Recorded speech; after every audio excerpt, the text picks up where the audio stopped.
Muchas gracias a todos por estar. Sábado a la tarde, 4 de la tarde, un horario desusado para nuestras actividades, pero bueno, tiene que ver con nuestros invitados, con pues bueno, poder combinar horario y que no se les haga una trasnoche muy larga a nuestros invitados. Mi tarea, yo soy Pablo Grodnev, general de la organización, y quería brevemente presentar el llamamiento para aquellos que no lo conocen, pero por lo que veo, la mayoría de los que están acá lo conocen, quizás Ofir no lo conoce. El Llamamiento Argentino es una organización que quiere representar y representa a un sector progresista de la comunidad judía argentina, eh, y que es fiel a una larga tradición de compromiso de los judíos con las causas nacionales, populares y democráticas. Compromiso que de alguna manera uno de nuestros invitados, Shlomo, fue reflejando en varios de sus documentales, ¿no? La relación con el peronismo, la relación de los judíos con la izquierda, y el tema del alto porcentaje de desaparecidos judíos durante la dictadura. Eh, pero bueno, más que contar un poco, y me estoy acordando que ahora que estamos en abril, se van a cumplir 8 años de aquella reunión fundacional en Foetra, que muchos de los que están acá la recordarán, que fue quizás la primera aparición en público de este sector que luego se llamaría el Llamamiento Argentino Judío. No quiero dejar de recordar que en aquel momento estaban Dardo Esterovich, Jorge Yushim y Beinu Schmuckler, bueno, nuestros mejores recuerdos eh, para ellos y volver a decir una vez más que los llevamos en el corazón. Bueno, nuestro presente hoy, en estos días, hoy a la mañana estábamos organizando una cena de Pesaj para dentro de muy poquitos días. Estamos trabajando en la organización de la conmemoración del 80 aniversario del levantamiento del gueto de Varsovia, que lo vamos a hacer el día 19 en el Ministerio de Educación, junto a organizaciones de la Argentina, de Brasil, de Uruguay, de Chile, de Canadá, de Francia, y además de hacerlo en el Ministerio de Educación, el ministro de Educación va a ser uno de los oradores. También hace muy poquitos días, una delegación del Llamamiento Argentino Judío estuvo reunido con el jefe de gabinete de ministros, Agustín Rossi, y lo invitamos al ministro a participar también, con un saludo, con un video personalmente de esta conmemoración. También estamos preparando en el mismo sentido, vamos a ver si lo podemos lograr, un acto en la Feria del Libro, con la posible presencia de Paco Taibo II. Y bueno, esas son las actividades que digamos, del llamamiento que estamos preparando en estos días. La charla de hoy, hace 2 días tuvimos la Asamblea General de Llamamiento de aprobación de la memoria y del balance, y luego tuvimos un debate bastante importante. En el debate salió uno de los temas, ¿no? De la relación del llamamiento con Israel. ¿Y qué era lo que pasaba? ¿Por qué Israel se convierte en una preocupación particular para un grupo de argentinos judíos que viven en la Argentina, y en Israel, digamos, es un Estado que tiene sus ciudadanos? ¿Por qué a nosotros nos importa tanto? ¿Por qué esa inquietud cuando algo sucede en Israel? ¿Será porque es la comunidad judía más grande del mundo actualmente? ¿Será porque tenemos amigos y familiares viviendo en Israel? ¿Será porque todo lo que sucede en Israel a la comunidad judía israelí va a repercutir en la comunidad judía argentina? ¿Será porque cada vez que nos presentamos como Llamamiento Argentino Judío, por ejemplo, cuando nos entrevistamos con con el presidente de la Nación, con Alberto Fernández, lo primero que hizo fue contarnos su visita a Israel y su reunión con Netanyahu. O también será porque cada vez que nos convocan a hablar muchas de las veces que nos convocan a hablar en radio o en televisión, nos preguntan por la realidad israelí. Así que bueno, voy a pasar a presentar a nuestros invitados de hoy. A uno lo conozco hace creo que más o menos 20 años y a otro lo acabo de conocer hoy. En primer lugar lo presento a Ofir Cassis, que es, a ver, cualquier cosa me corregís, es diputado del Frente por la Ofer Democracia y la Kasif, Paz. perdón, Ofer Kasif. Ofer Cassis, Ofir. Ofer Pronuncio bien así. Kasif. Ofir Cassis, así Ofer Kasif es como C-A-S-S-I-F. Casif. Sí. Yo Claro, tenía sí. una S acá. Ofir Casif. No, tengo ¿Está bien? suficiente en medio de mi nombre. Está bien, perfecto. Bueno, Ofir Casif, ahí está, ahora lo digo bien. Diputado del Frente por la Democracia y la Paz, estudió filosofía en la Universidad Hebrea de Jerusalén, hasta ahí vamos bien. Tiene un doctorado en la Escuela de Economía de Londres y un postdoctorado en la Universidad de Columbia. Es docente de ciencia política en la Universidad de Tel Aviv y en el Safir Academic College. En Jerusalén, no en Tel Aviv. Bueno, mira, tenía otro dato que tenía mal. Entonces, docente de ciencias políticas de la Universidad de Jerusalén. Y vive en Rehovot, ahí la pegué 20 kilómetros al sur. Ahí sí. ¿Vivís en Rehovot o no? Sí, Bueno. sí.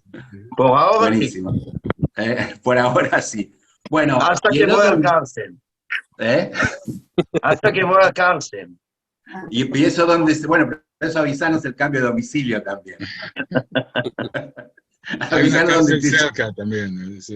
sí, avisanos dónde te llevan. Y el otro invitado es Shlomo Slutsky, es periodista, es documentalista, a quien, bueno, y quizás lo más importante que forma parte de la redacción o formó parte de la redacción y forma parte de la redacción de Periódico Nueva Sion. No sé si es una cosa importante, pero me gusta mucho destacarlo. Su último documental, espero que en algún momento en el llamamiento podamos hacer un ciclo de Shlomo Slutsky con todos sus documentales, porque la verdad son todas piezas sumamente valiosas, incluso para entender esta relación entre Israel y la Argentina y para entender una parte sustancial de la historia argentina. El último documental se llama Bronca y cuenta la historia de la búsqueda de justicia de Shlomo, si no me equivoco bien, porque tiene el padre de su primo es desaparecido, ¿sí?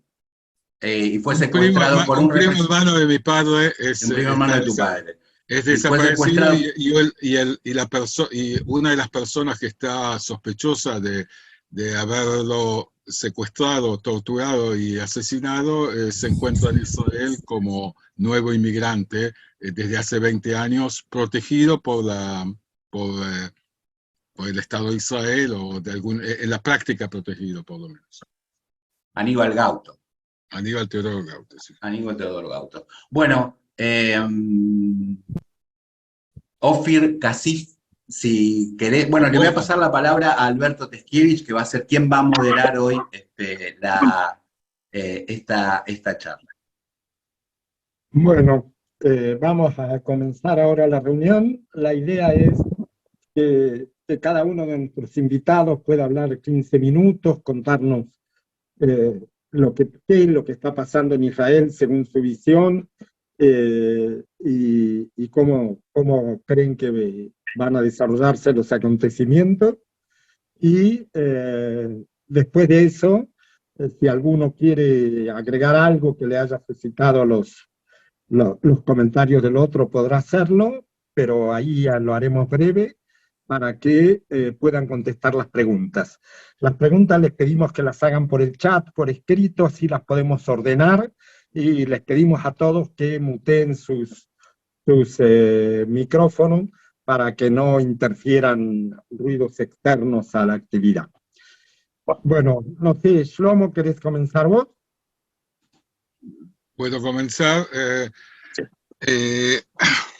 Antes que nada quería decir de que acabo de llegar de la manifestación semanal, por 13ª vez se hace una manifestación en Tel Aviv y también en otras ciudades. Supongo que Ofer habrá estado en la suya, en Rehovot o no sé dónde, pero realmente, o sea, les puedo decir que hay una especie de... Hoy fui a Tel Aviv hoy. A Tel Aviv, perfecto. Entonces, Cuarto decía millón, que uno de los 230.000 personas que estaban en sí, Tel Aviv vino de Rehovot. casi dicen que había 4 millón gente. 250.000. 4 millón gente, sí. Sí. Ojalá que sea 4 millones, pero por ahora es 250.000. Sí.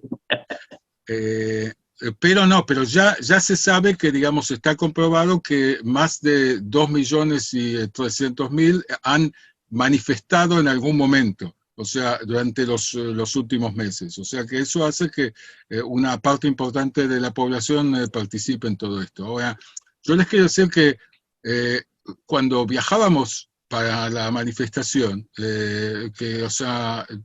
Nosotros con Ruth y mi mujer hemos participado en todas las manifestaciones, incluyendo en la primera, que era algo relativamente chico, hubo solamente un par de miles de personas. Pero poco a poco se fue agrandando y realmente es una cosa que sobrepasa toda imaginación de uno acá. Y les puedo decir que cuando estábamos viajando hoy, acercándonos, porque no se puede llegar hasta el lugar de la manifestación, veíamos cientos y cientos y cientos y miles de personas caminando con banderas israelíes que quizás nunca hubieran llevado en la mano, pero que en este momento se convirtió en una cuestión como de recuperar la israelidad o lo israelí que no, o sea, que se había perdido, por lo menos, digamos, en la sensación de los que están manifestando en contra de este golpe, o sea, lo que yo veo como un golpe judicial, y que me parece que hay cosas que puede explicar mucho mejor Ofer Kasif desde el punto de vista técnico, lo que se está haciendo, para algo lo hemos votado, o sea, quienes lo votaron para ser diputado y sabe lo que está pasando en ese lugar. Ahora, yo les quiero decir que yo me impresiono que lo que está pasando en este momento es algo que va más allá de o sea, que no es una cuestión puntual, sino que va cambiando también un poco la conciencia de la gente. Hoy en día, digamos, o sea, se repite una y otra vez que, o sea, que lo que hay que hacer es volver a la declaración de la independencia de Israel. Pero ¿en qué se toca eso? ¿No? O sea, no... en la parte que dice, o sea, que se asegura la igualdad de derechos para todos los habitantes del país, sin ninguna diferencia de sexo, de nacionalidad, o sea, de origen y demás. O sea, que en ese sentido yo digo, o sea, a mí me parece que eso hace que va cambiando un poco la conciencia de la gente, y que aún los que no vienen o sea, de la izquierda, del compromiso con los derechos humanos de todos o sea, y la igualdad para todos, pero pienso que, digamos, o sea, aún en este país en el cual hay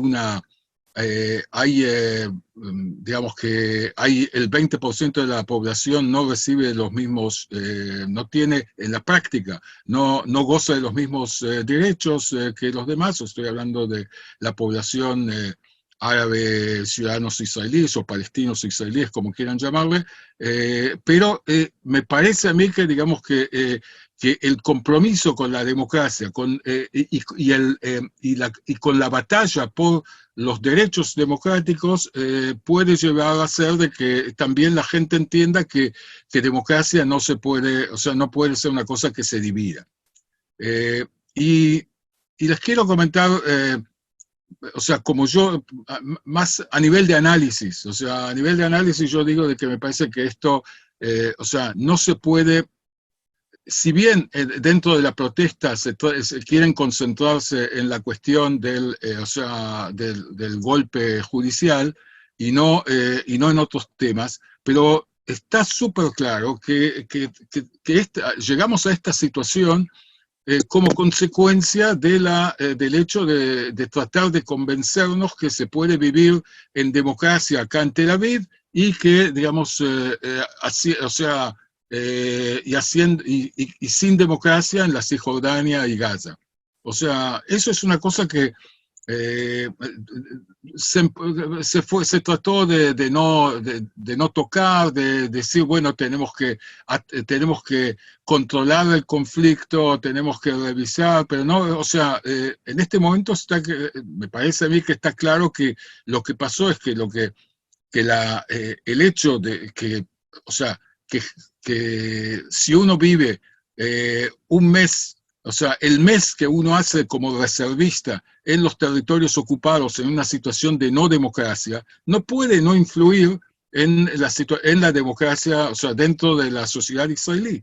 Y entonces, en ese sentido, digamos, es una cosa que todo tiempo que fue despacito, entonces, digamos que era controlable, digamos, y la gente no protestaba. En este momento, cuando de repente el nuevo gobierno israelí de la que tiene, digamos, que Netanyahu trajo a la ultraderecha, a los ultrarreligiosos y demás, y está dispuesto a hacer cualquier cosa para salvarse de los juicios que tiene en su contra. Entonces, en esta situación, él da pie a realmente a tratar a los israelíes como, digamos, se trata a los palestinos. Quizá, digamos, no justo, no exactamente, pero, digamos, en potencia es lo mismo. O sea, hay temas que tienen que ver con debilitar a la Suprema Corte de Justicia, hay temas que tienen que ver con anular derechos, hay temas hay todo tipo de cosas. De vuelta, me parece que conviene que Ofer lo explique mejor, pero son cosas que realmente que hicieron que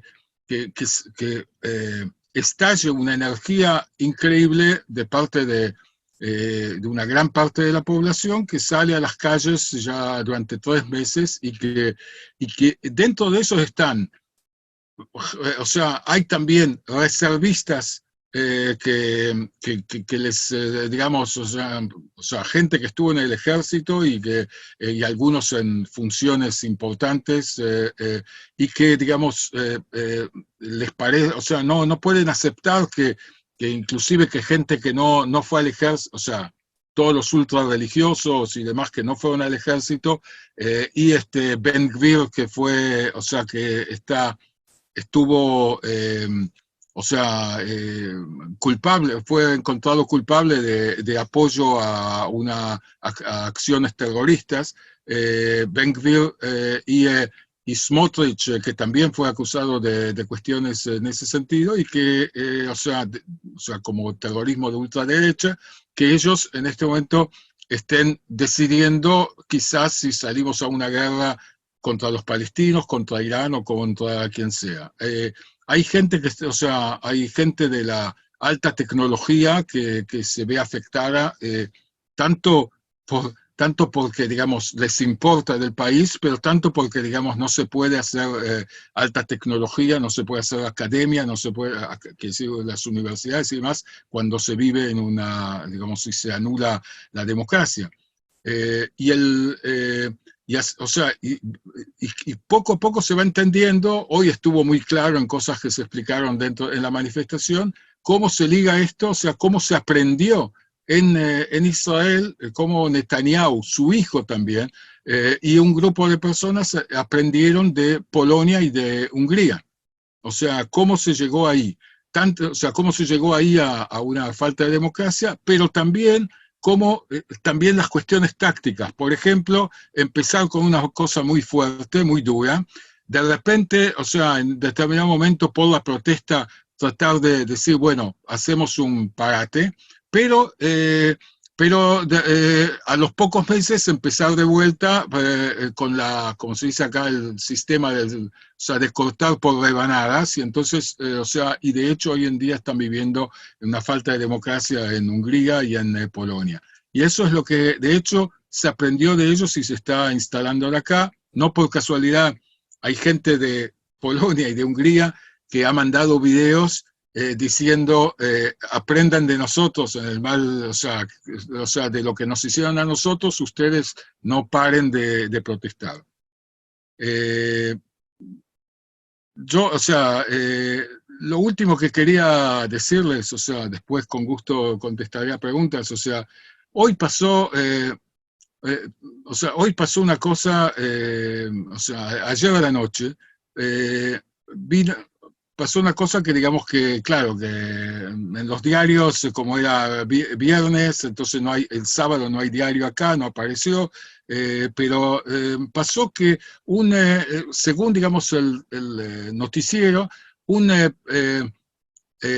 hubo un intento de atentado de un palestino de 26 años que le sacó una pistola a un policía en Jerusalén a la salida de la emplanada de las mezquitas, donde rezan especialmente en el Ramadán, y entonces después van saliendo, y que una persona supuestamente le habría sacado la pistola a un policía y trató de disparar contra otros, y que entonces o sea, lo mataron. Ahora, resulta que de repente en un lugar donde o sea, donde hay un montón de cámaras, ustedes saben que Israel vende también a Argentina tecnología sobre cámaras y todo eso como para estar, controlar todo. Y en esa parte seguro que hay cámaras, pero de repente la policía dice que no hay no hay algo que haya testimoniado lo que pasó en ese lugar. Ahora, ¿por qué o sea, y resulta que la persona que murió ahí era un médico que se recibió, un médico árabe israelí, o sea, de Jura, de un poblado en el sur del país, que, o sea, se había recibido de médico hace 2 semanas. ¿Ustedes piensan que, digamos, que una persona termina de recibirse de médico hace 2 semanas, o sea, que no es fácil hacer la carrera de medicina, y se va a suicidar a las 2 semanas? No. O sea, pero esto, o sea, ¿por qué lo señalo yo? Porque esto tiene que ver con la realidad israelí que está al lado al lado por una parte de toda esta protesta, pero por otra parte tiene mucho que ver. ¿Qué es lo que pasó ahí? Yo me imagino que los policías pensaban que esta persona era un palestino de los territorios ocupados y no un palestino israelí. Y que, digamos, había algo, alguien se confundió, no creo que haya sido o sea, un asesinato, o sea, que de entrada quería matar, pero hubo alguna confusión y le dispararon, lo mataron, y después ocultaron las cámaras. Ahora, esto puede pasar solamente en un lugar donde no hay democracia. O sea, y Jerusalén Oriental es zona ocupada. Ahora, yo lo que digo de que yo como persona que voy a manifestar por la democracia en Israel, no puedo no ir con un cartel que dice no puede haber democracia, como voy a ir con un cartel que dice no puede haber democracia con territorios ocupados. O sea, esto está completamente ligado, y es por eso que, digamos, que es urgente, uno, parar, o sea, mantener las libertades democráticas, pero que esto también nos haga pensar a todos, a nosotros, a quienes ya somos conscientes de esto, y al resto de la gente, que digamos que es necesario una solución al problema, al conflicto israelo-palestino, una solución justa, y no tratar de mantener así, o no tratar de hacer lo que está pasando, lo que pasaría en la medida de que el gobierno israelí va a hacer lo que quiere, que es de hecho hacer o sea, anexar legalmente el territorio, y de hecho, digamos, golpear aún más a los palestinos y también a los árabes israelíes. Bueno, creo que hablé suficiente, con gusto le paso a Ofer. Ofer, no Ofir. Shlomo, tenés un cronómetro perfecto porque fueron 15 minutos 00. Bueno. Ahora le vamos a invitar a Ofer a que intervenga él y después vemos cómo sigue. Buenas tardes, muchas gracias por invitarme a hablar con ustedes. Mira, quiero dividir mi charla en 4 partes. Una es que los principios fundamentales del golpe, y voy a explicar por qué la situación ahora en Israel es un golpe de Estado y no es como una reforma solamente de la sistema justicia. Es la primera cosa que quiero explicar. Segundo, los antecedentes histórico-políticos del golpe, que es primero que nada la ocupación. Tercero es sus objetivos, los objetivos del golpe. Y el cuarto punto es cómo abolirlo, si podemos. Primero que nada, tenemos que entender, como dije, que esto no es una reforma, sino un golpe de Estado. ¿Por qué? Porque todo lo que pasa ahora en Israel, y especialmente en el Knesset, en el Parlamento, es una eliminación total del sistema judicial independiente. Y su subordinación, el ejecutivo. Eso que Netanyahu y el gobierno, el presente, el gobierno de Israel, quiere tener solamente una rama del gobierno. Quiere eliminar el sistema justicia totalmente. Eso es el más importante.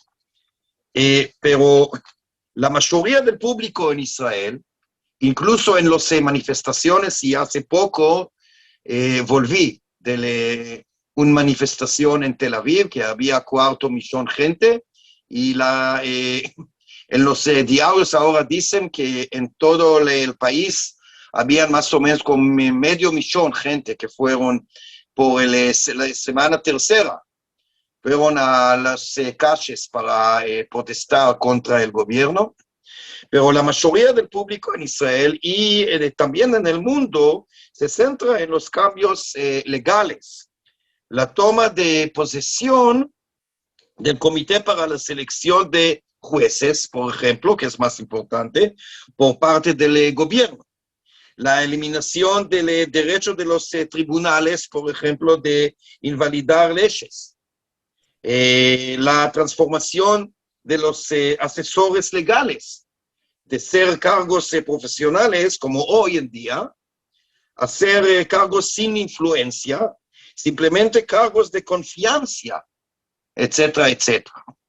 Capaz ahora más importante, porque ahora en el Comité de Ley, Constitución y Justicia, del cual soy miembro en el Knesset, la cosa más importante ahora, la ley más importante ahora en el Knesset y especialmente en el Comité de Ley, Constitución y Justicia, es como dije, es sobre el Comité para la Selección de Jueces. Ahora el Comité para la selección de jueces, hay más o menos balance. Y la coalición o el gobierno no tiene mayoría automáticamente en el comité. Y por eso la coalición o el gobierno no tiene suficiente poder para hacer lo que quiere sobre la selección de jueces. Y ahora la cosa que quieren cambiar, y por ahora las manifestaciones especialmente sobre este tema, es que el gobierno va a tener la mayoría en este comité para la selección de jueces. Al final, el gobierno que ya tiene más fuerza en el Knesset, más fuerza de la oposición, por ahora el gobierno, por el sistema israelí, que es el sistema parlamentario, y como un sistema parlamentario, el gobierno de Israel tiene más poder dentro del Knesset, más, y puede hacer casi lo que quiere.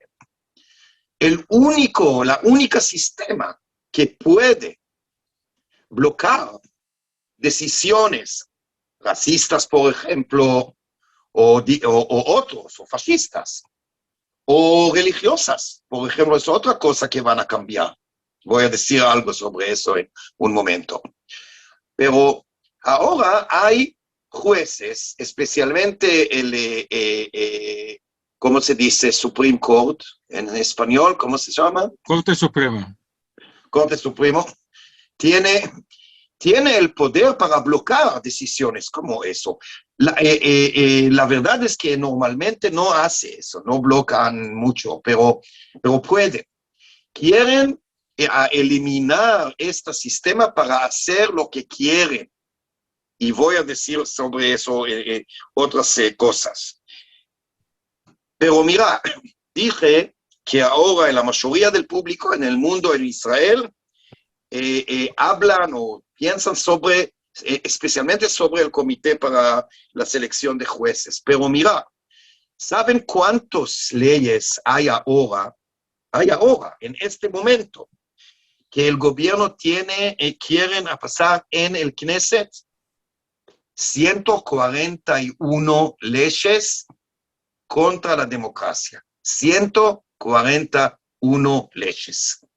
No es solamente el comité por la selección de los jueces. Es más complicado y mucho más peligroso.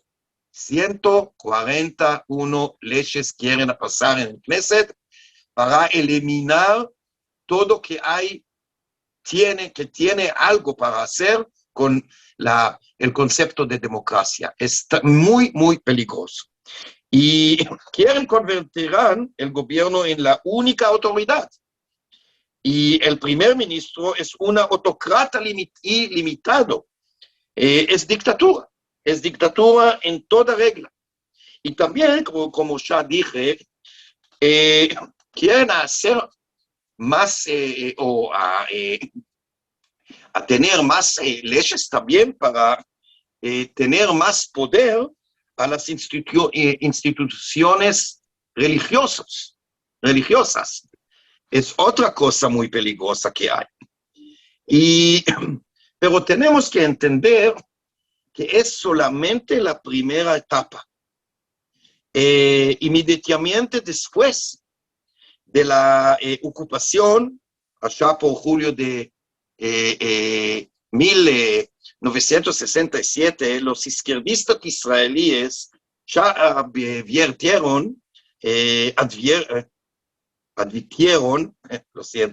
la ocupación penetrará en el propio Estado de Israel y lo volverá corrupto y tiránico.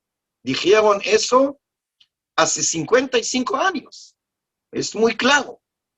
Y lo que está sucediendo ahora es exactamente lo que predijeron.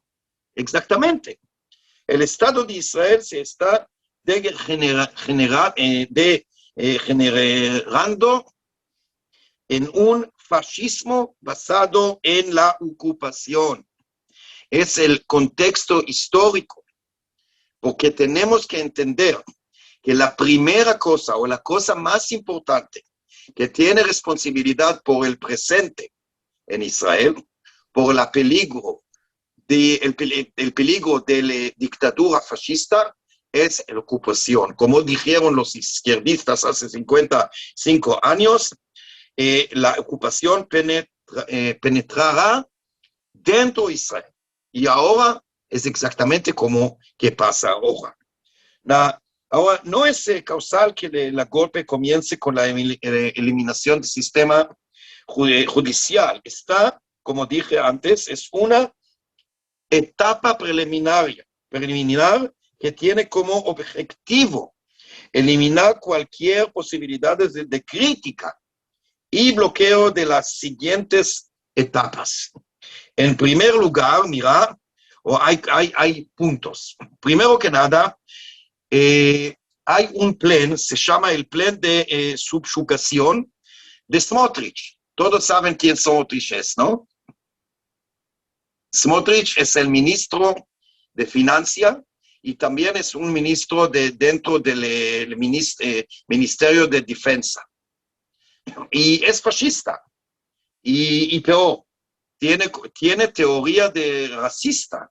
Él es verdad que piensa que los judíos son, ¿cómo se llama? Superiores. Raza superior. Sí, exactamente. Y él escribió hace 6 años, en 2017, un documento, se llama el Plan de Subyugación. Y dijo que Israel tiene que, para hacer una anexión de todos los territorios palestinos bajo de la ocupación, anexión todo el Cisjordania y más, pero sin derechos por los palestinos, sin derechos. Él escribió eso. No es algo que yo pienso sobre el plan de él. Él dijo eso, muy, muy claro, que anexión es el plan de Israel, de todos los territorios palestinos, primero que nada Cisjordania, pero los palestinos que viven ahí no van a tener ningún derecho civil, derecho social, ni derechos para votar, por ejemplo.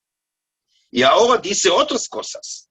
Si hay gente, palestinos, que no quieren vivir como eso, sin derechos, hay plan de deportación. Deportación de quienes no le aceptan. Y también dijo, y otra vez, es muy claro, escribió eso, pueden ver, no sé si hay en castellano, pero hay en inglés, en el Google. Dicen que los palestinos que van a objetar, que van los palestinos que se van a negar o van a objetar. Sí, van a morir. El ejército de Israel dijo, tiene la experiencia que van a hacer con esta gente. Y la primera cosa que quieren hacer después de eliminar la sistema justicia es eso. Es el plan de subyugación de Smotrich. No pueden hacer eso ahora porque todavía hay sistema justicia independiente, más o menos, más que menos. Pero sin sistema de justicia como eso, pueden hacer eso. Y él, y no solamente él, Smotrich no es solo, hay Ben Gvir y hay otros, todos tienen como un partido en el Knesset, 14 senadores, 14. Y hay también gente que piensa igual en el Likud.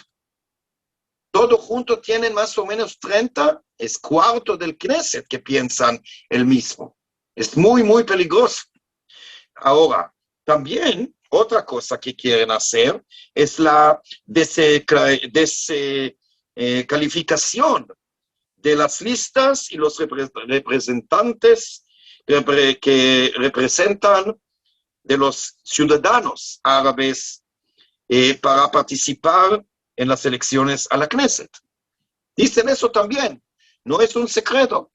Dicen que yo y mis compañeros, especialmente los árabes en el Knesset, con mis compañeros en mi partido, no tienen derecho para estar en el Knesset.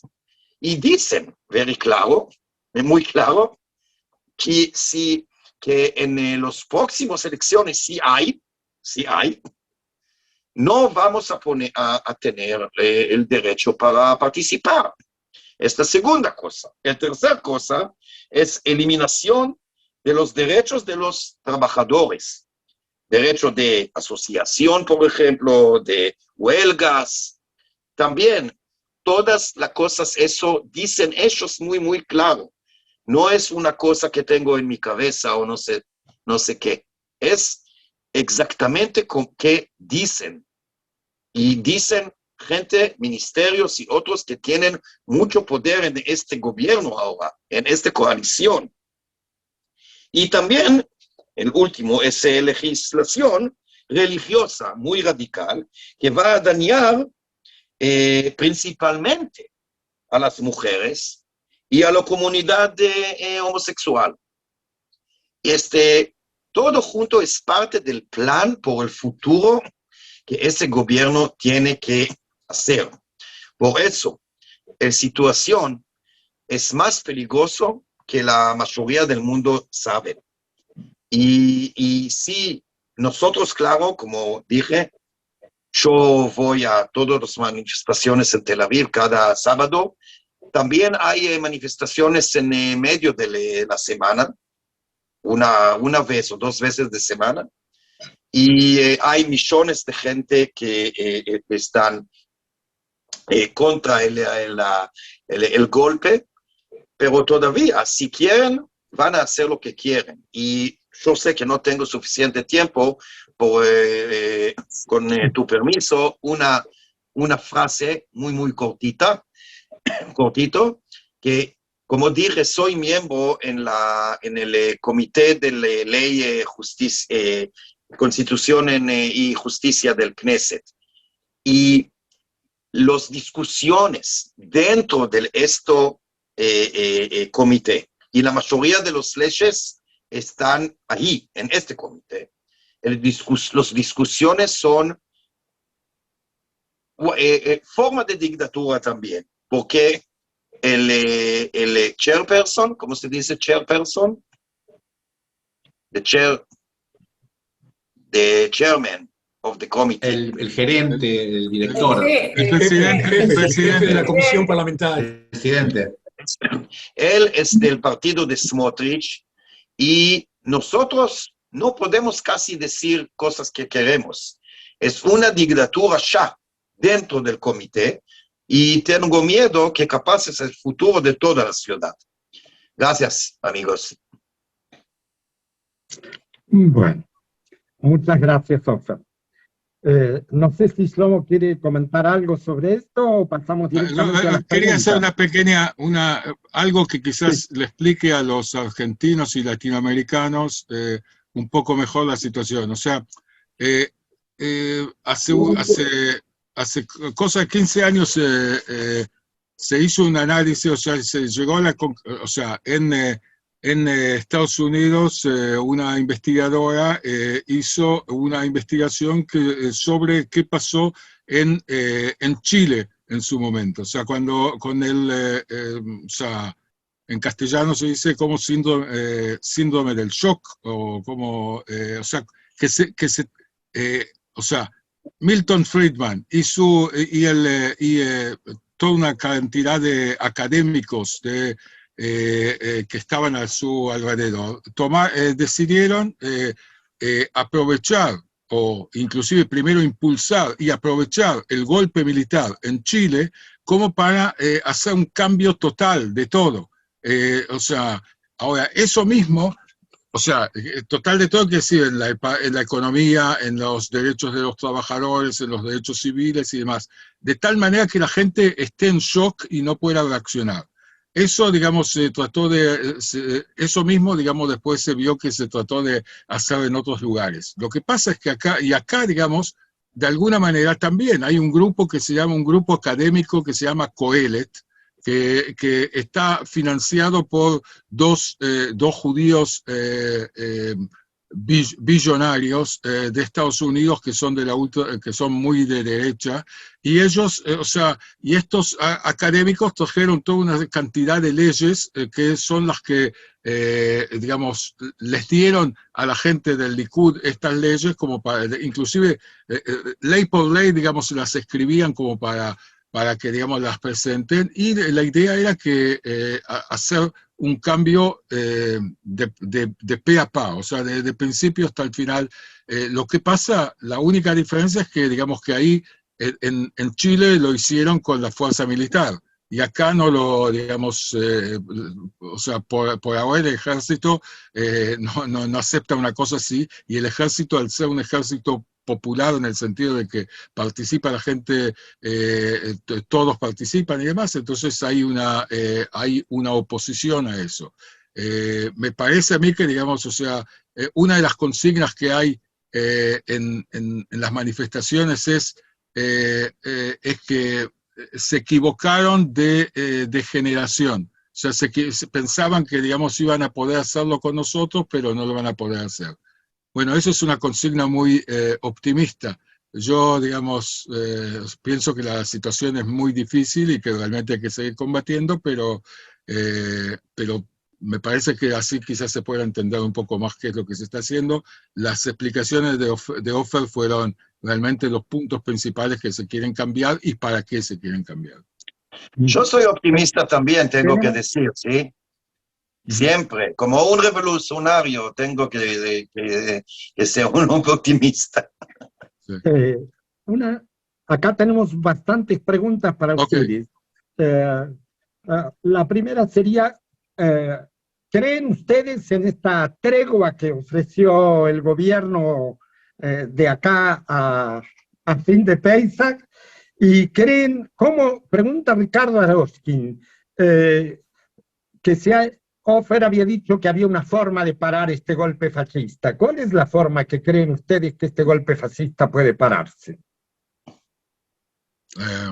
Bueno, que Ofer diga cómo se puede parar, yo digo, o sea, yo pienso, o sea, yo estuve hoy en Tel Aviv, las 230.000 o $250.000 de personas que estaban ahí no creen en la sinceridad de Netanyahu digamos, para hacer una tregua en este momento o para, digamos, postergar. De hecho, él, ¿qué es lo que hizo? Él dice, yo detengo las cosas, digamos, la legislación, pero antes, el Likud puso sobre el tapete, en la Knesset, se aprobó en primera instancia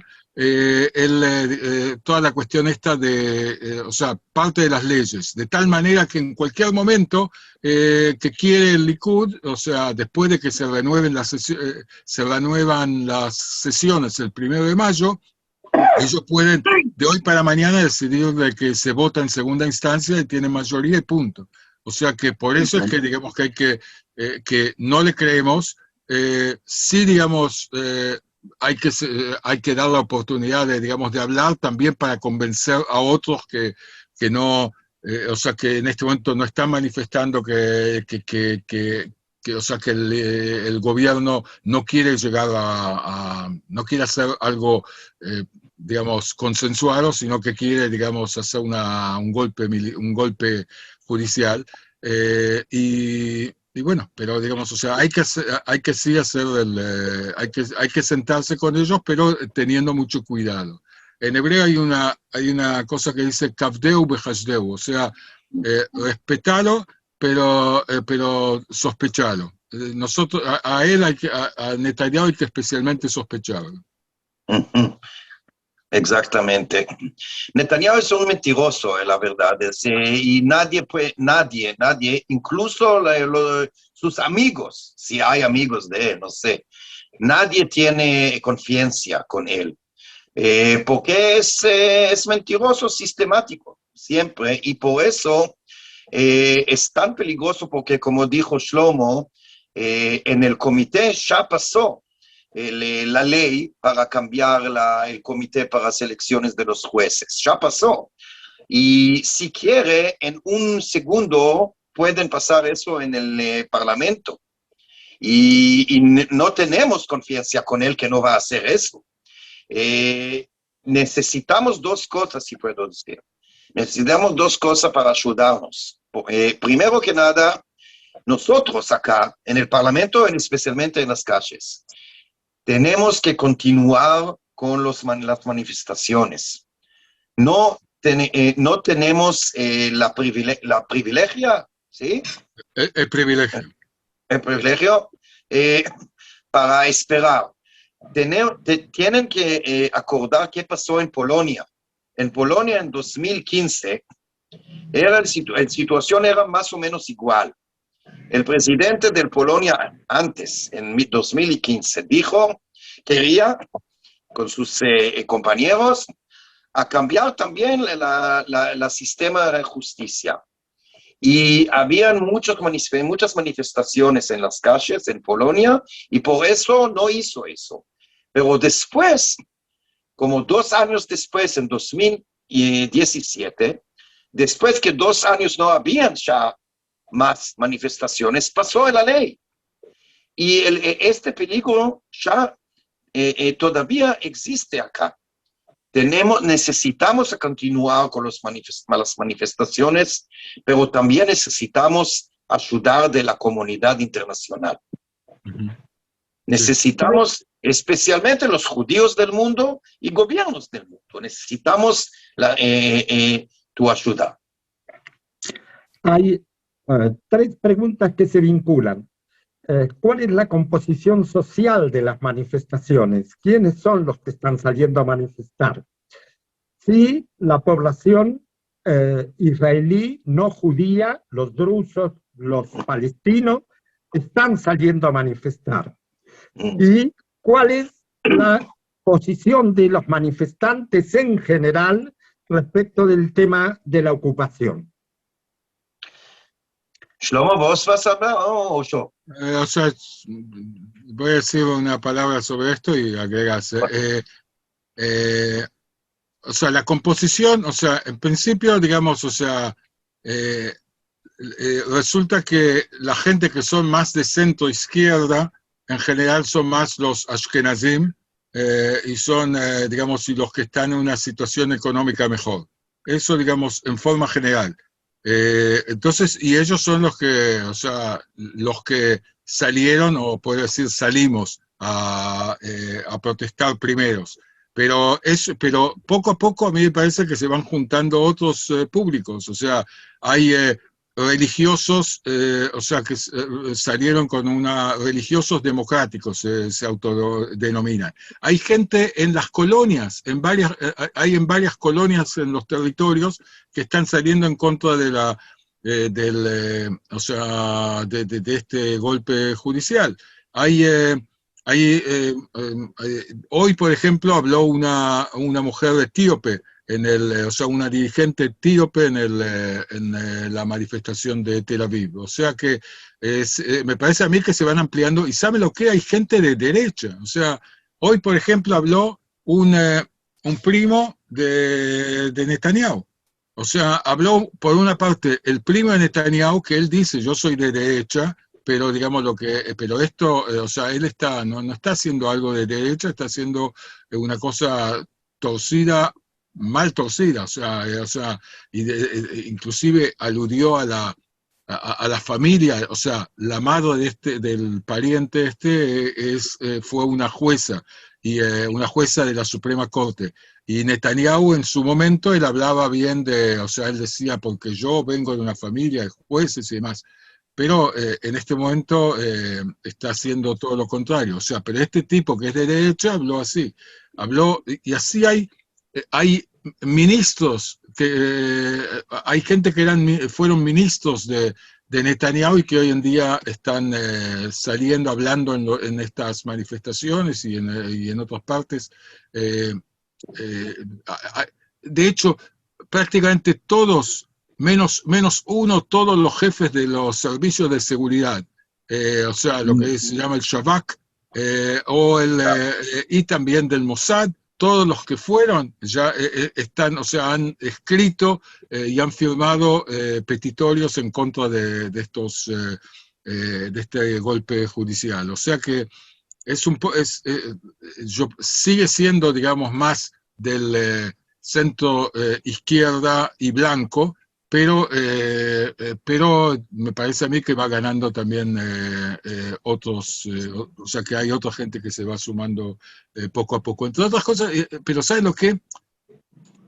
Lo que hay es que no hay del otro lado, o sea, el otro lado, que son los que apoyan al Likud, no salieron en masa a manifestar. Los que manifiestan son los colonos, son ultra religiosos y ultraderechistas, pero en general, digamos, el público del Likud no sale tanto a manifestar hasta el momento. Sí, Ofer.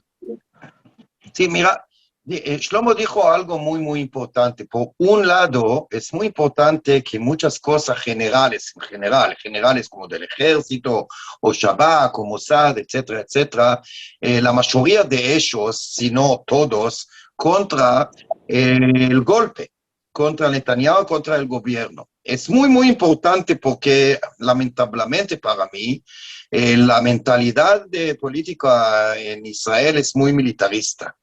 No es importante ahora por qué, si es culpa de una o cosa o otra, no importante, pero en el final, Israel es una sociedad muy militarista.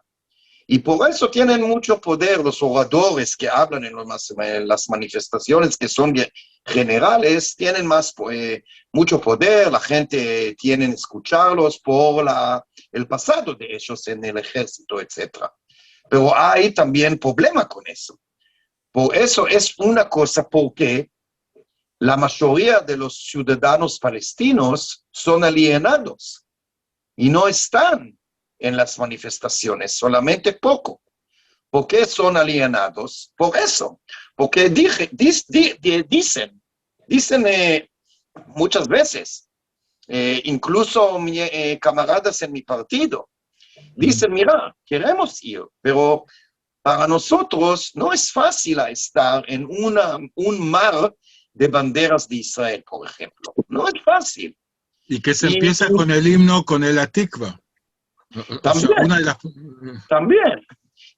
Pero más que todos creo es que el facto que la mayoría de los oradores en las manifestaciones son generales y hablan como sobre la seguridad de Israel y todo. Y no es fácil. Yo creo que nosotros en mi partido, árabes y judíos también, juntos, dicen todo el tiempo al público árabe en Israel, es muy importante que van a participar en las manifestaciones.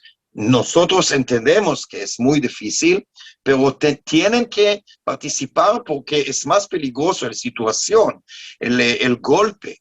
Es muy, muy peligroso. Primero que nada, es muy peligroso para vos, para ustedes. Ustedes son palestinos, van a estar los primeros víctimas si el golpe tiene éxito. Pero no es fácil.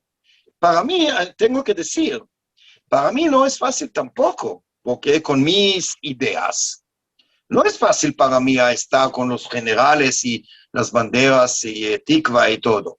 Pero entiendo que a veces hay situaciones históricas que tienen hacer cosas con alguien que no te gusta mucho, porque hay un enemigo más grande. Y nosotros que sabemos, entendemos poco de la historia, sabemos que, por ejemplo, en Alemania, hace 90 años, un error muy, muy, muy, muy grande y grave de los comunistas, por ejemplo, era que no querían hacer cosas con los social democrats. Es prohibido para nosotros hacer la misma cosa. Tenemos que estudiar de la historia y por eso tenemos que estar ahí, pero no es fácil. No es fácil. ¿Cuál es la posición mayoritaria entre los jóvenes? Los jóvenes se inclinan por las manifestaciones, se inclinan por Netanyahu, se inclinan por la extrema derecha. ¿Qué es lo que piensa la juventud israelí? Hay muchos jóvenes en las manifestaciones, muchos, miles y miles de jóvenes, muchos. Y, por ejemplo, tenemos nosotros como un bloque contra la ocupación en medio de las manifestaciones en Tel Aviv, en Jerusalén, en Haifa, en todo lado. Y hay muchos jóvenes dentro.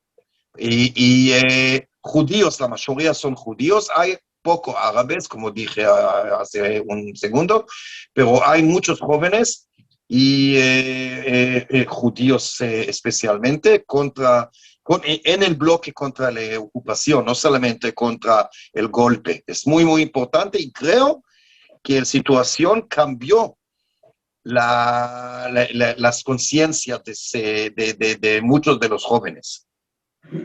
¿Y qué papel están jugando los medios de comunicación, la televisión, la radio, los diarios?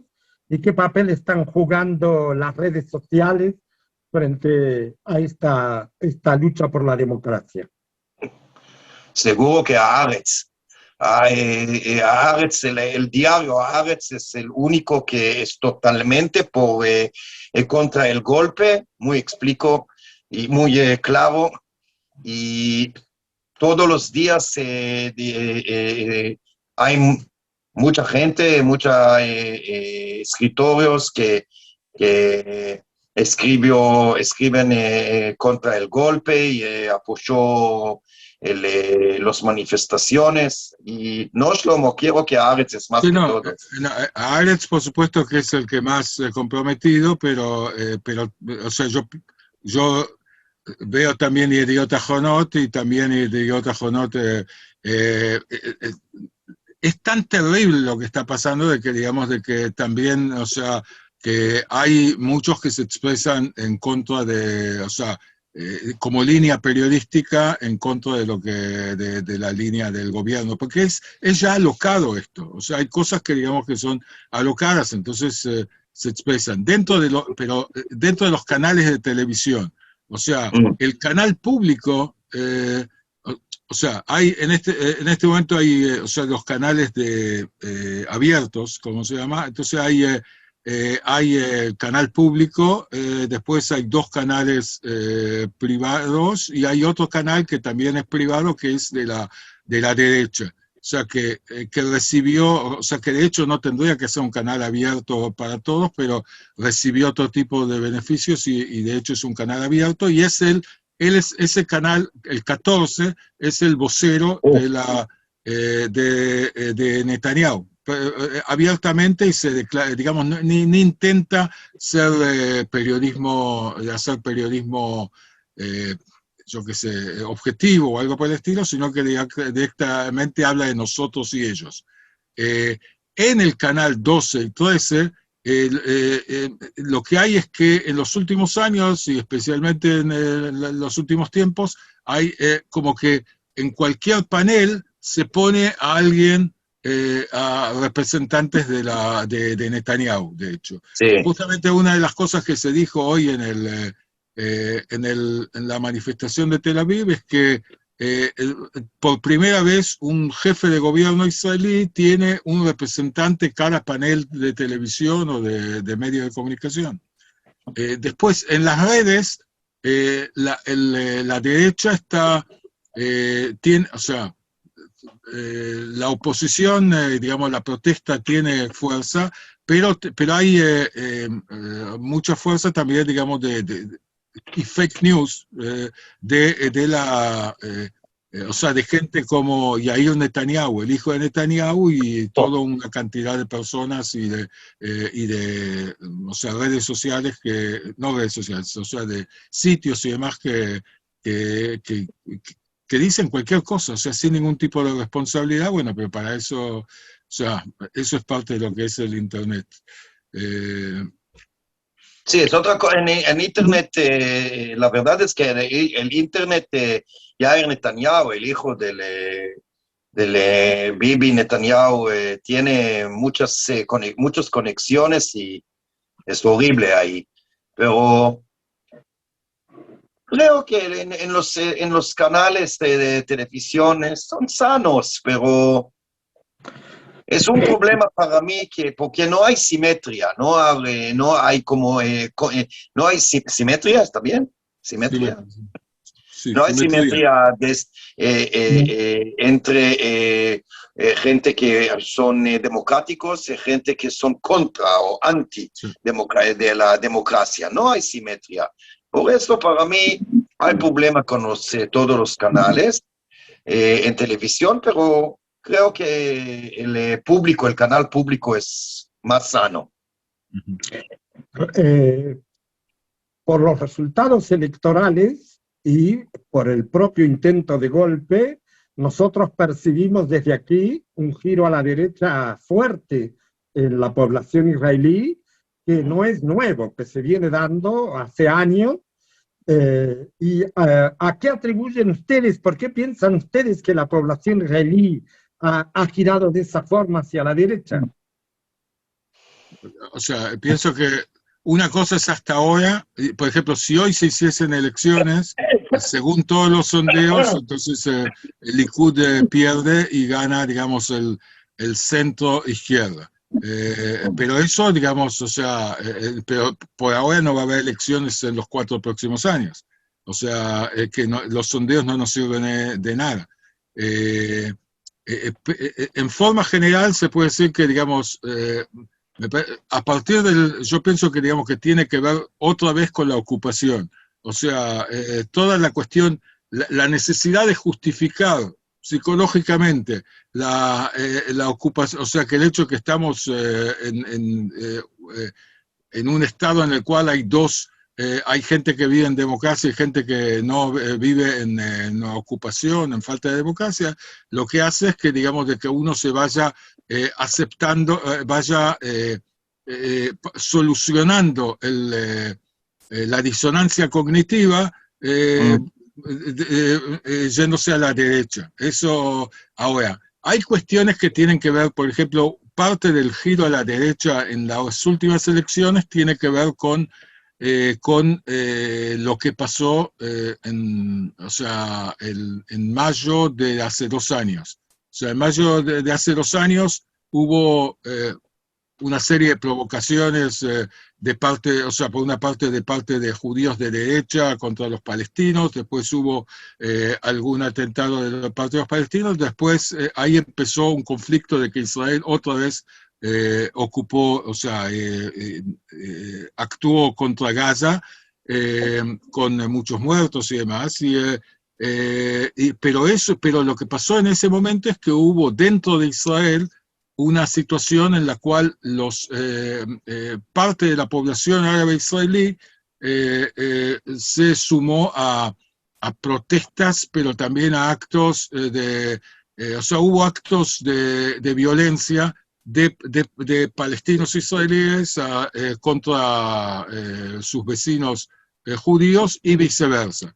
O sea, y eso, digamos, trajo un miedo un temor dentro de la población judía que Ben-Gvir, este tipo Ben-Gvir, él logró, digamos, captar esto. O sea, él se convirtió en alguna vez, o sea, él en cada vez que había un atentado, él aparecía ahí y hacía, digamos, o sea, hay que matar a los árabes, hay que matar a los árabes, o sea, y bueno, y en una determinada circunstancia en la cual no había una alternativa clara de solución del conflicto palestino, entonces viene una persona que propone otra cosa y ganó, realmente, o sea, su partido ganó 7 bancas y junto con el otro partido de Smotrich, en total son 14 bancas dentro del Parlamento de la ultraderecha.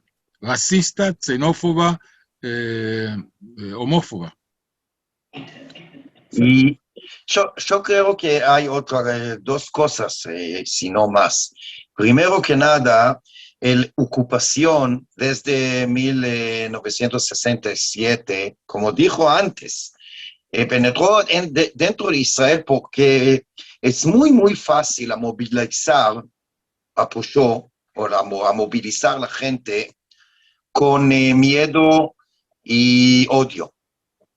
El miedo y el odio son los primeros instrumentos de la derecha en todo el mundo y toda la historia moderna. Y acá también es más fácil a decir la gente que tienen miedo que los palestinos son terroristas por sus naturalmente, ¿sí? Como es parte de sus DNA. Y es más fácil. ¿Cómo? En castellano se dice ADN, al verbo. ADN, bueno, ADN. Y mira, un intelectual judío muy famoso se llama Albert Memmi, escribió un libro, publicó un libro en 1961, se llama más o menos, porque pienso en inglés o no sé cómo se llama en castellano, pero más o menos la imagen de los colonialistas, pero primero que nada, la imagen de los colonized, no sé cómo se dice. Y colonizados. Los colonos. Los colonizados. Y ahí explicó muy claro el sistema como por qué es más fácil. Primero que nada, por qué los colonistas quieren a decir que las víctimas del colonialismo son naturalmente malos o asesinos, etcétera, etcétera. Y por qué es más fácil por la gente en los países colonistas aceptar eso. Y ese es el mismo acá. No creo que es un caso particular, el caso de la ocupación de los palestinos, el caso del Estado de Israel. Todos los colonistas en la historia moderna tenían más o menos la misma problema. Y acá es igual, porque mira, cuando hay ocupación, naturalmente hay resistencia. Y cuando hay resistencia, es muy fácil a decir tu gente o tu pueblo que la resistencia no es contra la ocupación, pero contra los judíos, por ejemplo. Y la mayoría de la gente en Israel, lamentablemente, aceptan eso y piensan que los palestinos en los territorios ocupados, todo que lo hacen no es contra la ocupación, el apartheid, etcétera, pero contra los judíos como judíos, que es pavada. Pero es muy, muy fácil a decir eso, especialmente los clases que son bajos. ¿Por qué? Un sociológico, Perry Anderson, capaz alguien sabe quién es un sociológico marxista. Dijo en otro libro, hace como 40 años más o menos, dijeron que hay compensación psicológica. Y especialmente cuando hay gente que piensan o they don't feel, ¿cómo se dice? To feel, larguish. Sentir. Sentir.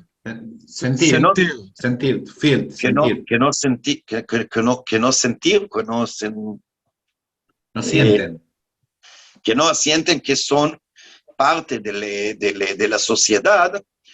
Sí hay víctimas, sí hay otro grupo nacional o étnico, etcétera, que es bajo de ellos, pueden decir que, mira, son mejores que ellos. Perry Anderson escribió eso sobre una pregunta que preguntó. ¿Cómo pasó que durante de los 30s y 40s del siglo pasado, la mayoría de los blancos en el sur de Estados Unidos prefirieron sus jefes blancos contra los negros y no fueron con los negros contra los jefes? Y él dijo, por eso, tenían como compensación psicológica que pensaron que eran parte de la nación, parte del pueblo. Y acá hay conexión, yo soy marxista, ¿sí? Es mi culpa. Y yo pienso que hay conexión muy, muy fuerte entre las cuestiones clásicas de los clases y entre la ocupación y el racismo en Israel. Y intenté explicar con mi más o menos castellano. Pero yo quisiera quisiera agregar algo. O sea, siempre, lo que dice Ofer es que siempre, digamos, uno quiere, por una parte, que haya, o sea, es bueno que haya otro que uno pueda oponerse, y que, digamos, o que sea, digamos, o sea, o el enemigo, o el que está afuera, o algo. Pero también está la cuestión de que es bueno que si los judíos orientales están en una mala situación y vienen los palestinos y están en una situación peor a nivel económico, a nivel de los suelos, y si después están también, digamos, los trabajadores, digamos, ilegales que vienen de África. Eso es la compensación que dije. Exactamente. Eso, por eso, o sea, entonces eso es, digamos, esto se puede explicar según la teoría que explica, que nos dice Ofer. Pero yo les quiero decir de que las cosas a veces son más complicadas. Yo estudié, yo no soy doctor, si bien estudié sociología, pero no soy doctor, pero sí hice algunas investigaciones en su momento cuando estudiaba. Y, por ejemplo, estudié qué pasó, por qué la Histadrut, que era la CGT de Israel, aceptó el hecho que vengan trabajadores palestinos a trabajar en Israel. O sea, cuando se ocupó en el 67 la Cisjordania y Gaza, en una guerra que, digamos que fuese una guerra de defensa, pero que, digamos, y que al principio el mismo gobierno de Israel decía que que los territorios estaban o sea, eran una carta a jugar en un acuerdo de paz, ¿no es cierto? Pero con el tiempo resulta, gente como Dayan, Moshe Dayan, dijeron, para mantener tranquilos a los palestinos, entonces vamos a darle algunas mejoras y le vamos a permitir trabajar dentro de Israel y ganar sueldos mejores. Ahora, ellos, como van a ganar sueldos mejores en Israel, entonces no van a querer no van a querer liberarse de nosotros. O sea, y la Histadrut, en su momento, mi conclusión, o sea, es que prefirió los objetivos nacionales a los objetivos de clase. ¿Me explico? O sea, quiere decir que aceptaron que vengan trabajadores que bajaron el nivel del precio del trabajo, que bajaron el nivel de la construcción y de las industrias porque convenía tener trabajadores baratos y no tener alta tecnología. O sea, con esto lo que quiero explicar es que Israel es un país complicado, que se puede analizar en forma marxista, pero hay que hacerlo, digamos, pero es el marxismo, que digamos, yo básicamente estoy con eso, pero digamos que hay que, digamos, ser bastante flexible para entender cosas como esto que les comenté, o como decisiones alocadas o sea, que se toman en diferentes momentos, incluyendo hoy en día. Sí. Hay una pregunta complicada y no sé si ustedes tienen respuestas, pero la pregunta es, si fracasan las manifestaciones, ¿hacia dónde van a ir? En las manifestaciones se dice que no se va a fracasar, que no va a haber dictadura, que Israel no lo va, o sea, que nosotros no lo vamos a permitir. Pero yo que vengo, o sea, que nací o sea, crecí entre dictaduras en la Argentina, o sea, yo nací en el 56, después estuve la del 66, me detuvieron en una manifestación en la Argentina en la Marcha del Hambre en el año 72, o sea, entre paréntesis, cuando me detuvieron, entonces, o sea, porque eso, digamos, lo tengo en la memoria también en una de mis películas, o sea, en la Plaza de los Congresos me detuvieron y entonces me hicieron abrir las manos, o sea, poner las manos a un costado, abrir las piernas, me revisaron así y me dijeron documento, y yo saco y entonces se fijan en el documento y el jefe de los policías ahí dice, Slutsky, ¿no alcanza con comunistas también judío? Y a partir de ese momento me empezaron, o sea, me doblaron las manos para atrás, me llevaron y me pateaban y me decían, o sea, y mientras tanto me decían, dale, trata de escaparte, así te podemos tirar un chumbo. O sea, les comento solamente que una persona que después también vivió 3 semanas del golpe, porque me fui 3 semanas después del golpe de la Argentina, y vive hasta el día de hoy lo que pasó en esos momentos por lo que seguí, por mis amigos y demás. Entonces yo sé que, digamos, se puede llegar a una dictadura. Y digamos, y sé cuál es el precio de una dictadura, y es por eso que, digamos, otro compromiso mío para tratar de que esto no sea acá. Decirles que, o sea, la gran diferencia entre la Argentina y acá es que en la Argentina fue una cosa que no, digamos que hubo necesidad del ejército para imponer la dictadura y la economía como querían ellos y la sociedad como querían ellos. Acá el hecho de que, digamos, con todo hubo elecciones democráticas es una cosa que hace, que no hace más fácil las cosas. ¿Creen ustedes que existe el riesgo de una represión violenta sobre las manifestaciones? Lo siento, pero no, ya no tengo pilas y porque estoy con el teléfono. Y si puedo decir una cosa y después voy a decir buenas noches con tu permiso. Mira, por ahora hay 2 tipos de violencia en las manifestaciones. Una es de la policía.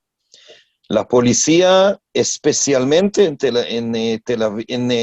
Jerusalén y Haifa, son muy violentas. En Tel Aviv menos, también, pero menos. En Jerusalén es el peor, porque la policía de Jerusalén tiene más influencia ahí, hay más influencia de Ben Gvir. Y hay más problemas. Por ejemplo, la ley de Israel dice que es legal a tener una bandera palestina, no hay problema, es legal. Y normalmente en Tel Aviv no hay problema, hay también banderas palestinas. Pero en Jerusalén y en Haifa, cuando hay una banderita chiquita de Palestina, la policía es tan violenta, es horrible. Es un tipo de violencia. El otro tipo de violencia es de las derechistas. Porque hace una semana, la semana pasada, por las cosas que dijeron también Ben Gvir y Netanyahu mismo, dijeron que los derechistas tienen que ir a las calles contra los izquierdistas y que tienen a tener sus manifestaciones también por apoyar el golpe. Y cuando los derechistas, especialmente un grupo se llama La Familia, no sé si saben quién es. La Familia originalmente es un grupo de los fanáticos del Beitar Yerushalayim Fútbol Club, pero no es solamente fanáticos del fútbol, son fanáticos racistas también y criminales. Y fueron a las calles hace poco, no sé, 3 días, 4 días, con muchas violencia contra la gente izquierdistas o la gente de las manifestaciones contra el golpe. Y es más peligroso, porque tienen they are encouraged, ¿cómo se dice? They are encouraged by the Prime Minister. Que tiene el apoyo del primer ministro. Alientan. Están El aliento del alentados ministro. Sí, de Netanyahu, saben que Netanyahu no tiene ningún problema con si alguien van a matar otro de la izquierda. Todos saben, nosotros acordamos qué pasó con Rabin, qué pasó antes del asesinato de Rabin. Y por eso, como dije antes, soy optimista, pero al mismo tiempo tengo miedo que en las próximas semanas capaz vamos a tener muchas violencia. Es muy peligroso, es peligroso en las calles, no solamente en el Knesset con las leyes o otros lugares, pero en las calles gente tiene miedo y tiene razón, porque la familia y otros grupos de la derecha no tienen ningún problema ni a matar ni a pelear con izquierdistas o gente que son contra Netanyahu. Y Netanyahu tampoco no tiene problema. Por eso creo que vamos a tener un futuro más violento que teníamos antes ahora. Y hay que agregar, ¿sí? hay que agregar que Ofer está particularmente amenazado por mucha gente y que evidentemente su acción política le puede costar la vida, hay que decirlo sinceramente, y por lo tanto tratamos de apoyarlo, tratamos de defenderlo. Y en la situación que existe hoy en día en Israel, él es un blanco para toda la derecha. Sí. Gracias, Fray. Nada. Gracias, Ofer. Quería agregar algo sobre la cuestión. ¿Cómo? Gracias a ustedes todos, Shlomo y todos, camaradas, y lo siento que tengo que ir, y que pasa bien. Nos vemos en la calle. Muy bien. Sí, ojalá, si un asesino no va a estar acá cerca primero, antes que vos, hay chance.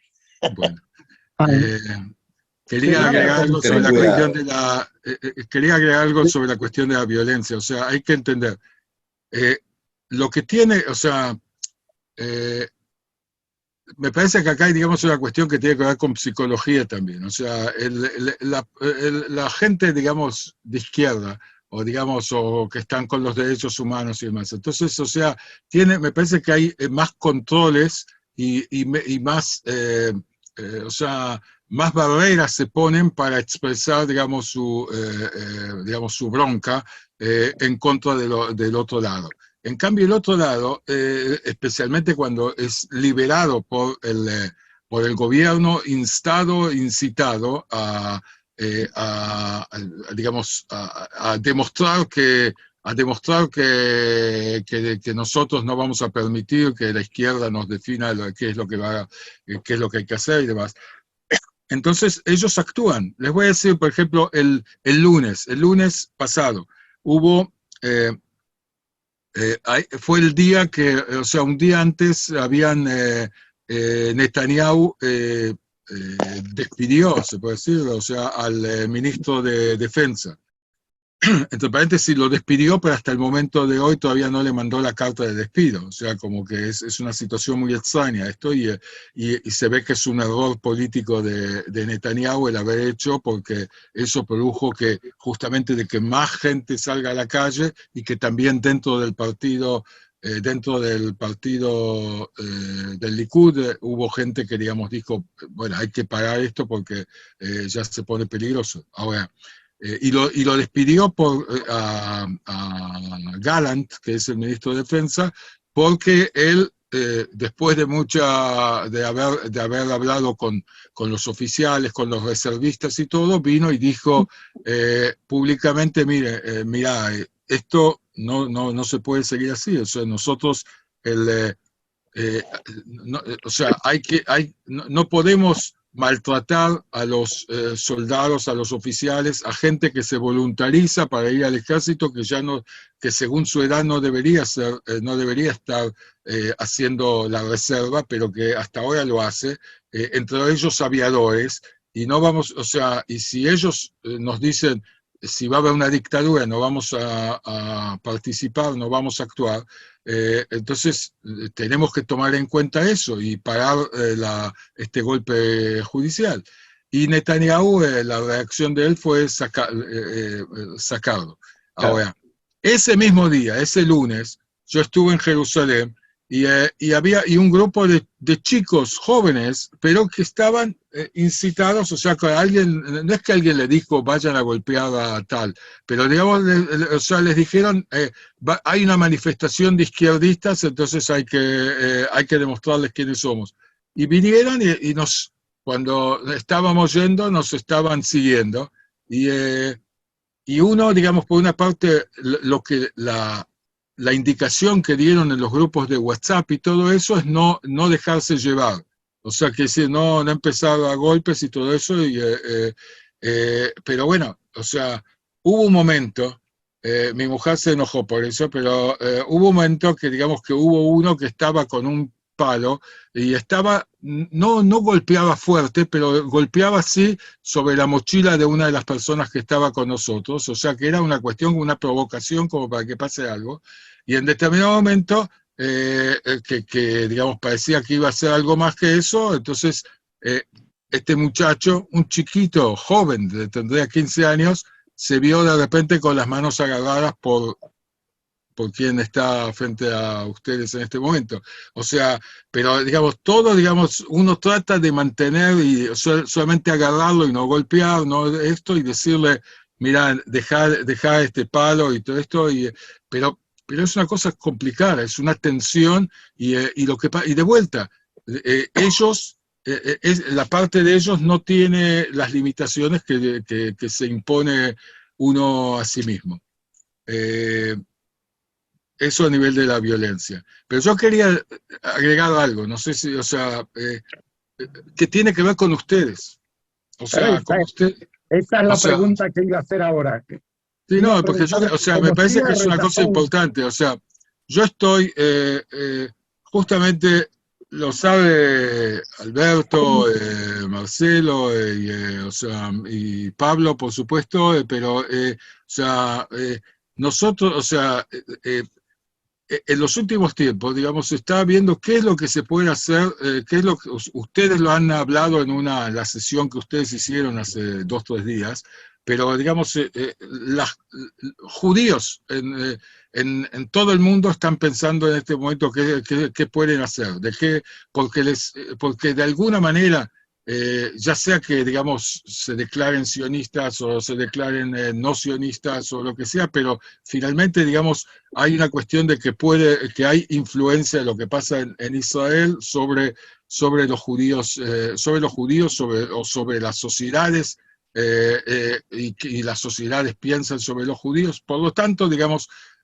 me parece a mí que hay lugar a así hacer cosas. Lo que estamos haciendo acá es una de las cosas que hay que hacer. Pero yo les quiero comentar que, por ejemplo, o sea, el llamamiento, junto con Jay Amlat, que es un movimiento de judíos progresistas, pero de toda Latinoamérica, o sea, de varios países de Latinoamérica, y otras 15 agrupaciones en Latinoamérica, hemos firmado juntos una declaración en contra de de la posibilidad de dictadura en la Argentina y a favor de la democracia. O sea, eso lo hemos hecho en conjunto y me parece que es una de las cosas que hay que hacer. Les quiero comentar que estuve hablando con una persona que es uno de los dirigentes de J. Cole. J. Cole también organiza a los judíos progresistas en Europa. Y ellos han hecho hace unos días en el Parlamento Europeo un encuentro, o sea, se hizo un encuentro donde, digamos, hablaron judíos, digamos, relevantes a la política local y a la academia y demás, pero eso en el Parlamento Europeo, o sea, con el aval del Parlamento Europeo.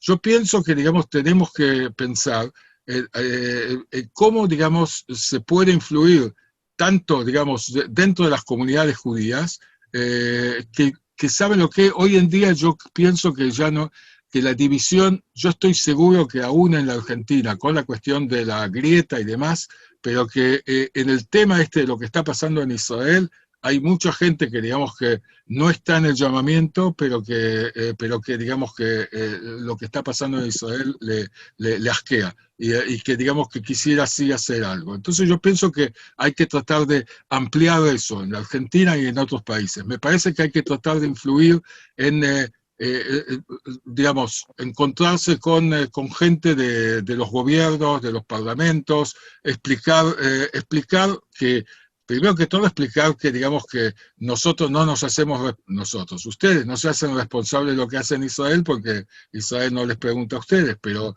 que justamente que ustedes no son Israel y que no son tampoco, y que no todos los judíos piensan igual. Eso no les tengo que decir, es lo que yo escuché en abril de hace 8 años, cuando se fundó el llamamiento, que yo estaba filmando ahí. O sea, lo que digo es que hay que actuar, y me parece que en este momento se puede influir dentro de las comunidades judías con más facilidad que cuando, digamos, está dentro de... Cuando, digamos, en la Argentina especialmente, cuando, digamos, el tema de la grieta, kirchneristas y no kirchneristas, no dificulta ese diálogo. Dicho. Eso era justamente, son casi las 12 de la noche en Tel Aviv. Agradecemos mucho el esfuerzo que están haciendo para participar, pero esa era la pregunta que íbamos a hacer como cierre, que es lo que pensabas vos que podíamos hacer. No estando Ofer, le iba a preguntar a Efraín si él también tiene alguna opinión para darnos al respecto. Pablo quería decir algo también. Sí, yo quería, una sola acotación a esto que dijo Shlomo recién. Paradójicamente, el llamamiento, que no es justamente el que más se llena la boca hablando de Israel durante todo el año, ni diciendo que representa a Israel como dice la DAIA, paradójicamente el llamamiento fue una de las pocas organizaciones, junto también, debo decirlo, con gente de Tzafti, Innovación, que también hicieron charlas de esclarecimiento y pusieron en debate el tema. Fuimos las organizaciones del progresismo y quizás las organizaciones que no forman parte de las organizaciones centrales, las que sacamos el tema y hablamos del tema de Israel. La DAIA y las demás organizaciones centrales no se expidieron de ninguna manera, ni siquiera abrieron el debate, Shlomo. Por eso, digo, es tan valioso lo que, bueno, la gente de Tzaf, Innovación y la gente del llamamiento hizo, porque fuimos nosotros los que hablamos, pusimos sobre el tapete el problema que estaba teniendo Israel en este momento, ¿no? Por lo menos ponerlo sobre el tapete, tratando de ser muy cuidadosos siempre, ¿no? Y siempre lo que tratamos nosotros es de traer la opinión de gente que está en Israel, ¿no es cierto? Gente tuya, de Ofer, de Efraín, hablar con Darío, y ser responsables en ese sentido, ¿no? Quería decir esto nada más. Efraín. Yo quería acotar un minuto, una sola cosa. Nuestra tarea en Israel es aislar a Netanyahu y al fascismo. Y si alguien preguntó cómo vamos a ganar cuando Netanyahu y el fascismo en Israel estén totalmente aislados. Y como dicen los españoles, la tortilla se dé vuelta, pero ese aislamiento de Netanyahu también pasa por todos los judíos a través del mundo. Y si bien Argentina está, por lo menos la comunidad argentina, digo, la comunidad judía argentina, el establishment argentino, a veces es más papista que el Papa y es más derechista que el gobierno de Israel, en otros países se está dando un proceso que es contrario.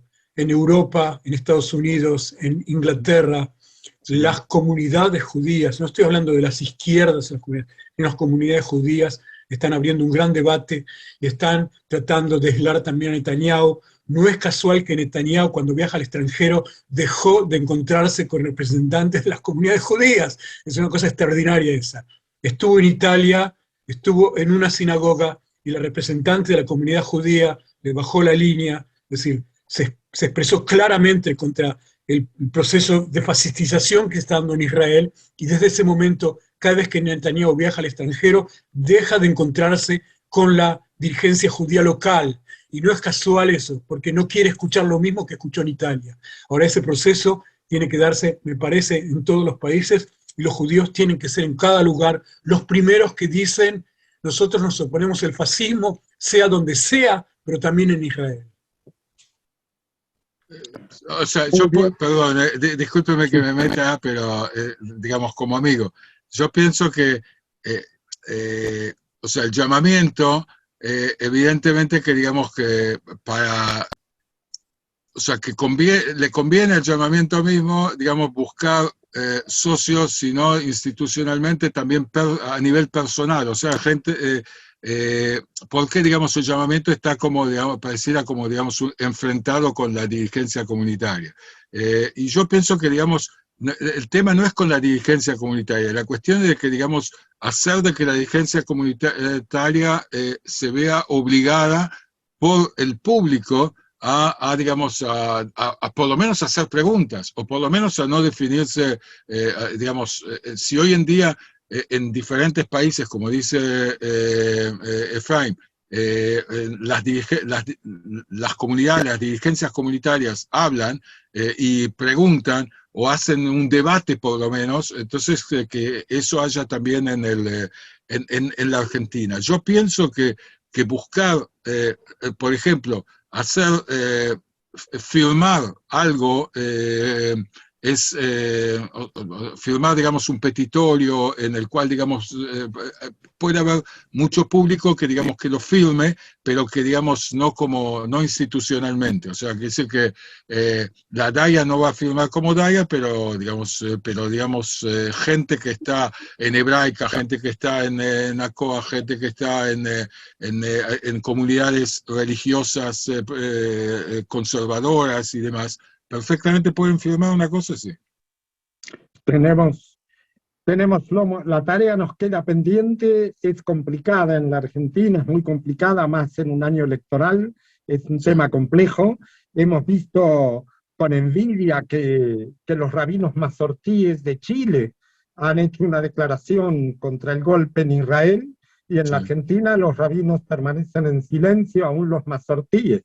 Es decir que es difícil la situación aquí, pero bueno, tomamos el compromiso. La reunión de hoy tenía el objetivo de escucharlos a ustedes, escuchar la realidad tal que nosotros imaginamos, pero que ustedes viven cotidianamente. Escucharlos, las fotos que nos mandaste fueron muy importantes porque empezamos la reunión viendo la lucha concreta en las calles, y nosotros tenemos que encontrar la forma de acompañar esa lucha desde nuestras concepciones y en la medida de nuestras posibilidades. Les agradecemos mucho a Shlomo y a Ofer el esfuerzo que han tenido viniendo de una manifestación en hablar con nosotros, y bueno, nos queda el compromiso de acompañarlos de aquí en adelante con nuestra acción. Y muchísimas gracias. Muchísimas gracias. Más allá de todo, Shlomo, cuídense cuando van a las manifestaciones. Cuídate. No te hagas el canchero, que te peleas con los pibes. Cuídate. No te hagas el vivo. Voy a intentar. Manda otro pibe al frente. Sí. Y aprovechamos, como dice ahí, algún comentario que ha entrado. A good Pesach, a good Yom Tov.